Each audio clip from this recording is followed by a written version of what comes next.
Hello there, ladies and gentlemen, and welcome to the Rock and Roll podcast. Check out this record. My name is Frank, and with me is my good buddy, Mark. Hey, Frank. Hello, listener. You can find us on Spotify, Apple Podcast, Amazon Music Podcast, and you can see these mugs right here on the old YouTube. But you're asking yourself, when does this wonderfully charming little podcast get released? So you can hear it sizzle as we take it off the presses? Great question. Thanks for asking.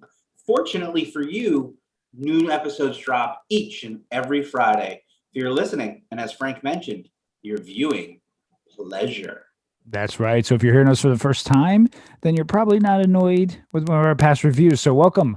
We review records track by track, baby. We have lots of musical discussions. We do spotlight episodes, which might even include some mysteries. And we've only scratched the surface and we're just getting warmed up, right, Mark? That's right, Frank. And be sure to check out our Verse series, where we pit two bands or albums or songs against each other and make them duke it out for total stereo domination. I love it. Now be sure to check us out on Instagram, Facebook group. Hopefully these episodes will leave you wanting more of our musical goodness. And that guy, Mark, his random nonsense right there. So if you got a record you want us to check out, or drop a comment wherever you find us, while you're at it, like, subscribe, give a review and a rating. So I say this, Mark, we are the Sultans. We are the Sultans of Swing. That's right, Dire Straits. Mark, how'd you get introduced to these guys? It had to have been videos on MTV or VH1, wherever they were Sure. playing videos. I always enjoyed that they went kind of above and beyond with the visuals for their videos, but never really got into them otherwise. I mean, I've heard them on the radio and I'm familiar with the hits, but this is the first time I really dug into an album. It was pretty cool. How about you, buddy? Well, for me, it was, I heard this right here, Walk of Life. And I begged my mom to take me to the mall at the time, go to the record store and get the 45, this 45 right here. He's going to drive me nuts if he keeps touching it with his fingers. There you go. How's that? Is that better? I was obsessed with this song, right? The Mhm. organ intro, the simple rock and roll rhythm, the use of oldies references like Bebop Aluba and all that stuff. I was hooked. But let's take it back, shall we? Let's see how Dire Straits got started and how we got to this album we're going to be reviewing, which is our first album. So here we go. Brothers Mark and David Knopfler from Newcastle, England, and friends John Isley and Pick Withers, great name by the way, from Lancaster. They formed the band in 1977. The band was initially known, Mark, as the Cafe Racers. Oh. Oh.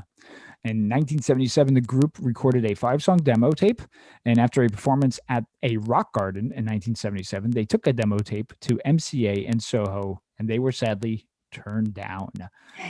I know. They then went to a DJ by the name of Charlie Gillette, just wanting advice. That was it. And Gillette liked the song Sultans of Swing, so he played it on his show. 2 months later, Dire Straits signed a recording contract with the Vertigo division of Phonogram Inc. So it's 1979, 78, let me rephrase, and the debut self-titled album comes out. Now, let's take a look at what's going on in 78. So a year earlier, the punk explosion was occurring in England. You had disco ruling the airwaves, psychedelic music, and here comes this little pub rock style blues band with this blues album. It's definitely against the grain right now at the time. So, Mark, you're listening to this album, and what are your initial thoughts? Like I said, I was familiar with the hits, so to get this kind of blues rock album with Sultans on it was a little surprising, but I was really pleased with the quality of the musicianship for their debut album, right? They're still really young for this. You can tell they love the music they're playing, even it does go a few different directions stylistically from song to song. Why don't we just jump right into it? Would you be so kind as to kick us off, my man? You got it, man. Let's get right into these tracks. So, track 1, Down to the Waterline. So, we get an instrumental intro here, just till about the 1 minute mark of the track. And we see right away Knopfler's playing skills with these great licks and this Dylan sneer in his singing style. You get a lot of imagery, And the quick finger picking comes together well with the overall tightness of the band. I think it's a chill way to open the album, and it's going to set the tone, right, Mark, for the rest of the album. What do you think on this? Yeah, I agree. It's a really interesting opening track, right? We get this prolonged intro, which usually isn't something I'm normally into, but I really dig the way they did it because the band just sets this great tone, not only for the track, but for the whole album of what's going on with that intro. It's really smart. The guitar work here really is remarkable. And as you pointed out, he does have a little bit of that really kind of cool Bob Dylan-esque lyric and delivery. So it was a little cool. I tried not to read too much into it, especially knowing that Dylan was a big influence for him. And you know, you know that it's Dire Straits, so you know that the musicianship is going to be great. And this is a Yeah. really great example of that. I thought it was a very cool track, certainly to open with. Track 2 is Water of Love. Mm. I'm pretty sure this is the water at the waterline, Frank. There you go. This is going to be one of those things where I'm like picky and needy, and I know people on the internet hate it. I just don't like if you're going to use water as part of your title, you can't put those songs next to each other if they're not related. And I don't know that they're necessarily related here. It's just one of those things. I mean, I've thought about that too. So it's not like I don't think you're alone on that. So yeah. Either way, I wasn't expecting this kind of like bossa nova style blues number. It was really cool musically. Lyrically, it's interesting. I don't love the way he sings this one. He's not quite as sneering. He's not. I'm not sure what he's doing with his voice. I didn't love it. I would like a little more kind of desperation out of him vocally on this, right? Because I really feel like with a song like this, I really need to hear that desperation. I need to feel that heartache, and I don't think it necessarily comes across in his performance vocally. Yeah, you know, I thought that this song was pretty interesting in that it has a very distinct blues approach, but I also heard some country influences there in the background as well. Content wise, as you were saying, it's about a failed relationship and it's dressed up in this chill, beautiful love song, but maybe some desperation would have definitely helped. And Mark, you were telling me that you were playing this on the Sunday. It's a perfect tune for a sunny day, right? Totally. Track 3, we have "Set Me Up." I like how Knopfler here is growling with the vocal tone. It's got this country rockabilly vibe to it, which is cool. The lyrics are a bit simple, not gonna lie, compared to the past 2 tracks we've listened to. It's not bad by any means, but depending on my mood, I may skip it from time to time. What about you, Mark? Yeah, I dig this kind of rock and roll number, right? We kind of got a little blues up front. We got a little bit of that bossa nova. I think you nailed it. That last track does have a little bit of country to it. But in this one, in Set Me Up, it is kind of classically rock and roll. And you can hear all those country rockabilly influence Frank was talking about. This is the singing style I like from Mark Knopfler. I wish he would have done this in the last track. It would have felt a little bit more genuine. Plus, the guitar work here, again, is just absolutely killer, as you would expect. Yeah. Track 4, Six Blade Knife. I dig this very 70s slow tempo blues rock number. I really love the moodiness of it. It's a bit of a seductive number as well. It kind of pulls you in with its kind of smooth tone, but clearly it's kind of about vice. That's done. Who knows what Mark Knopfler is into and how he kind of worked it into this. Like I said, I tried not to overthink these lyrics. Because again, like anything you read about him, it's so Dylan forward that, and especially considering how intricate the guitar work is, I'm not convinced he's putting his heart and soul into these songs. And that's okay. I think this was a very cool number. I like the topic, right? That we're talking about people's vices and how, something, a 6-blade knife. So not necessarily a Swiss Army knife, but not necessarily a switchblade. It's a really kind of interesting concept. It makes your, like, immediately the imagery of a 6-blade knife, for me, really kind of just made me go like, oh, what the fuck is that? Like, and then the way he gets into it about his vices and how this one will do this and this one will do that. I really thought it was a really interesting track. And to place it at that kind of slower, to pace it at that slower kind of blues tempo, in that really kind of 70s rock feel, I thought was really smart and interesting. I really dig that track. Yeah, I would say this is my favorite track on the record. Like you, I love the use of the six blade knife. Right? You take out a six blade knife. It can mean a number of different things in this scenario. Women, it can mean a drug, it can mean emotion. Perhaps it could be the combination of them. You can definitely hear the Fender sound here with that clean, and bright tone. It has all the attributes of what a Fender brings, and that's definitely Knopfler's early signature sound. I just like the chill vibe mixed with the serious lyrics, and like you said, it's it's interesting this style of blues because it's not really traditional, but they're kind of taking it and making it their own. And you could tell the focus is definitely guitar centric on all these songs for sure because he's doing all these cool little licks and stuff like that. But this, I think, everything came together pretty nicely. So I really like this song. Track 5 already, Southbound Again. You get a cool little shuffle here. And if you listen actually to the song Down Along the Cove from Dylan's John Wesley Harding, you can hear some similarities with the composition, which again shows the admiration for Dylan. It wasn't a bad track. What about you? Yeah, I think you nailed it. It's a great little blues rock shuffle number. Great way to show off the rhythm section here and how tight they are. Lesser bands can't pull this off. That shuffle is so tricky. I know a lot of people just associate it with like ZZ Top. Yes, right. Um, Good point. Good but point. but this is really just them showing off how good they are. In the introduction, I mentioned how they kind of, the album is kind of, we can do this, we can do this, we can do this, we can do this, and this is that great kind of blues rock shuffle that's just so good. It's pretty chill, but I totally dig it. I really thought it was an interesting number, and I looked up that comparison to the Dylan song, and you're spot on, dude. It's Right? It's crazy. Yeah. yeah. So we get to track 6. It's the hit. It's the song everybody knows, "Sultans of Swing." Uh, Ooh. I got to agree, it's an absolute classic. I love the way he's channeling Dylan here lyrically, and delivers them as smoothly as he does those amazing guitar licks. He really is laying out the vocals and the guitar here. I think this is some of his best work vocally as well. This song alone cements him as kind of like the guitar god we all know today. And I'm a little surprised I hadn't dug further into him, given just how good this song alone is. Yeah. Yeah, it's such a and maybe because his demeanor overall is that very quiet and reserved, so it's maybe he's not on the forefront for a lot of people, but this song to me is such an impactful song.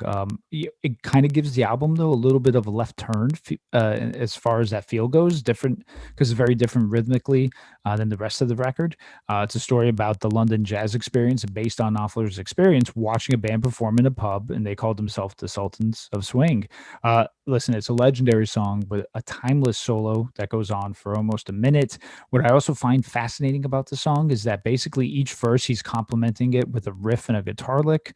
Live, the song has a lot more energy too than the album track, which I suggest checking that out on YouTube when they're like at the peak of their game too. So it's a classic song. What else can you say, right? Um, Track 7, we have In the Gallery. The Harry is Harry Phillips, and that's father of Mark Knopfler's friend and a sculptor of abstract art. Knopfler graduated from Leeds University and moved to London. So in this gallery, he was impressed with what he saw, but also noticed some of the cons that were going on. He said Phillips was ignored by all the trendy people, even though the art was good and the attention was going to the pieces that Knopfler said were laughable.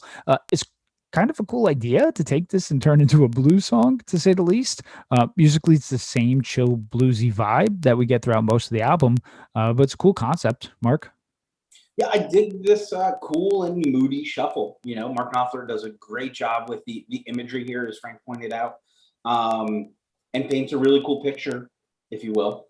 I think it's a cool tune, but it's a little bit of a little of what you heard here, a little of what you heard there, but still, a very nice tune. Track 8 Hmm. is the Wild West End. Mm. Um, I found this song to be way too adult contemporary for my liking. The lyrics are downright kind of cheesy, and musically, it doesn't feel like anyone in the band is doing anything interesting. It's kind of just a big old scoop of plain vanilla ice cream and an otherwise flavorful kitchen sink of cool tunes. I love that. Yo, it's kind of in Kitchen the sinks same ice cream is universal, right? You know what right. I'm talking about? Oh, I would hope so. Oh, okay. I would hope so. Fair It's enough. kind of in the same vein as the last tomb in the sense where it's about an area that Knopfler lived in, and after graduating Leeds University, he felt like a tourist in the area, and that's what we get here. I think he does a good job of using the imagery and the descriptive lyrics so that we could see these things in our mind's eye. Musically, it's even more laid back, and you got the acoustic guitar rhythm over these licks that we've grown accustomed to thus far, 8 tracks deep into a 9 track album. I wouldn't have minded change up in tempo here, but I am trying to separate the context from this song from that aspect, which was still enjoyable to me. And track 9, we get Lions. So here we are already at the end of the record. We get a lot, again, of London experiences here from the rush hour to the, I'm going to mispronounce this, but the Trafalgar Square to the stone lions at Nelson's Pillar, hence the name Lions. I gather this is more of a nocturnal experience and the music is a bit more fitting, even though it's still chill. I guess that makes sense to end the album with the song about night travels through London. What about you, Mark? Yeah, I just didn't like this song. It has a bit of what's worked so far on the album again, but doesn't really do much otherwise. Lyrically, it works in places and doesn't in others. I found some of the lyrics compelling and some of the lyrics just kind of disposable. Um, I suppose it's just the way he's telling the story, but it kind of falls flat for me. Um, in that really direct storytelling kind of way. I just didn't really connect with it. Yeah. So Well, that's the 9 songs already, so we're kind of at the old final thoughts, pal. yeah, we blazed through that record. So final thoughts. I get why people like Dire Straits. I don't know how often I'll come back to this record, but clearly these guys know how to play their instruments very well. I would like to have some songs with a bit more changes to them. So often the songs are just kind of one idea musically that moves through the whole thing with a guitar solo, and then we don't hear much of the band pivoting kind of mid-song. We don't hear any late changes. We don't hear like the tempo change or speeds pick up or slow down or really get into other atmosphere. The songs kind of start one way and kind of play all the way through for the most part, which is fine. It works. This is a solid kind of 6.5, 7 out of 10 for me. Mostly because the songwriting's good, the musicianship's good. I'm just not connecting with a lot of it. But I do appreciate the musicianship here. And it's just kind of not for me. Although, as Frank mentioned, it's a great chill out way to spend a Sunday morning listening to this record. It's really very, is this kind of dad rock, Frank? Is this I what dads are listening to? We might be getting to that dad slash yacht rock. Oh, okay. But I guess what the dads are listening to. But it is kind of soothing and relaxing at the same time. You know what? Yeah, I can see chill into this record for Yeah. sure. Yeah. So I like Dire Straits a lot, and it's interesting to see how in this debut album they didn't find their own yet, right? The self-titled name actually to me makes sense as hey world, it's 1978 and you have all this other music going on, but we are Dire Straits and this is what we sound like. So I give them credit for wanting to be themselves during this time. Sultans to me on the album is an enigma, excuse me. As basically the rest of the album is these chilled out blues tunes set to the backdrop of Knopfler's London experiences, which is cool. But knowing where the band what they have coming up on future records, such as the very experimental Love Over Gold and my personal favorite, Making Movies, it's easy to get lost in this at times. I do love the guitar work here and the growling Dylan-esque vocals. I do feel that some is a tad redundant, and lyrically, it's a different side of the same tale. And we start picking that up at the end of the record, which is cool, but and that works in a non-traditional blues way. If I had to rank this album with the others, it's definitely in the middle of the stack, which doesn't indicate it's bad. Like I said, I just still think it's them trying to sort things out and find their own. So I give it kind of like you, Mark, a 7 out of 10. Yeah. Yeah. So, Mark, this album came out in 1978, right? Did. We weren't even born yet, but let's do a top 10, 5 each, of our favorite songs of that year. I'm going to give some guilty pleasures, and I'm going to try not to pick some obvious choices, Mark. But Okay. did you want to kick us off? I mean, I don't mind. Go right ahead. Sure. So my first pick, my number 5, is Streets of Fire off of Bruce Springsteen's Darkness on the Edge of Town. It's an absolute classic. I would listen to this song 1,000 times before I listen to Letters Home Again. It lulls you in with just his voice and that organ for the band to just knock you over when they come in just so big. It's got that big, bold sound we've come to love from Bruce, and works as the anthem of, that generation and many to come. Absolutely. Absolutely. And to your point earlier via text, I gave you all, I set you up nicely for all the choices, didn't I?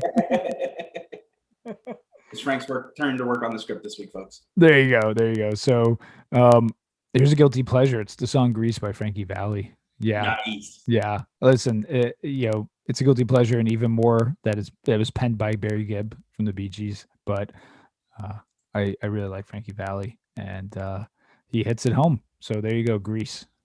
Very nice. Now, I get it. I get it. Number 4 on Frank's list of setups for Mark to get. I Want to Be Sedated from the Ramones' Road to Ruin, one of the all-time great punk rock anthems that changed the world for the better. Question mark. Absolutely. All right. So this is the band Toto. They seem to be everywhere now, and maybe like they're popular. Right, Yeah. absolutely. They had a revival, and I think it was due to the Weezer covers that came out a few years back. Hold the Line, that's from '78, their first record. It has that hard yacht rock feel to it. Hard yard rock. But I tell you what, though, if it's on, I'm playing that loud. So Hold the Line, because love isn't always on time. Nice. I can't get no satisfaction. That's right. The Devo cover from Question, Are We Not Men? Answer, we are Devo. It's just an awesome cover of an awesome song written by an awesome band that made us collectively rethink rock and roll had to be what rock and roll had to be, and pushed both new wave and digital music into a new and different directions. I can never say enough good things about Devo. I can never say enough good things about the Rolling Stones. This cover is just awesome. If you haven't heard it, take the time. It's so much fun. It's so satisfying. Yeah. And speaking of the Rolling Stones, my number 3 is Shattered by the Rolling Stones. It's their reflection of the American lifestyle in the '70s, but they kind of put their little punk guitar influence on there, which was kind of cool and going on at the time. It's a very neurotic song, and I absolutely love it. And I think Shattered, it's just fantastic. So that was my number 3, Mark. Nice. Number 2 for me is I Don't Want to Go to Chelsea. Chelsea, love it. Elvis Costello and the Attractions off their first album, This Year's Model. I think this song is like the perfect example of what makes this band so fucking good. They're tight as fuck with awesome grooves. Elvis is seductive as just all get out in his vocal performance. It's just an amazing song, really rich groove, and you can hear him pushing new wave before anybody else was even thinking about it. Yeah. Fantastic. It's one of my favorite Elvis songs. Number 2 for me is Just What I Needed from the Cars. Wedged somewhere between new wave and rock, you get this song. You get some synths going on, some riffing guitars. I mean, this is a debut single from them. That first album and second album, it rocks big time. So Just What I Needed. Fantastic stuff. Absolutely. So my number 1, Frankie, is Safe European Home from The Clash, off of quite possibly my favorite Clash record, Give 'Em Enough Rope. Just an amazing opener to an amazing record, both, but another classic punk rock anthem that spoke to punks everywhere about and confirmed that we kind of didn't belong, and that what it is society expects from us isn't what we want, from the mainstream world. A theme the genre has beaten with his inches of its own cliche life, wouldn't you say? Nailed it, man. I'm not afraid to take the piss out of punk rock. I know a Oh, lot of people absolutely think not. I'm too punk rock for a rock and roll podcast, but like, Oh yeah, if it's got to absolutely. come out, I'll say it. Absolutely, and please let it be known that they could even go back to our archives. If even if one of our bands puts out, or one of our favorite bands puts out a new album that we don't like, we'll be more than happy to trash it. So, Yeah. number one for me is "Surrender" by Cheap Trick. I think it's hooky, has that generational divide content to it. I love singing the song loud. Mommy's all right, Daddy's all right. They just seem a little weird. Surrender.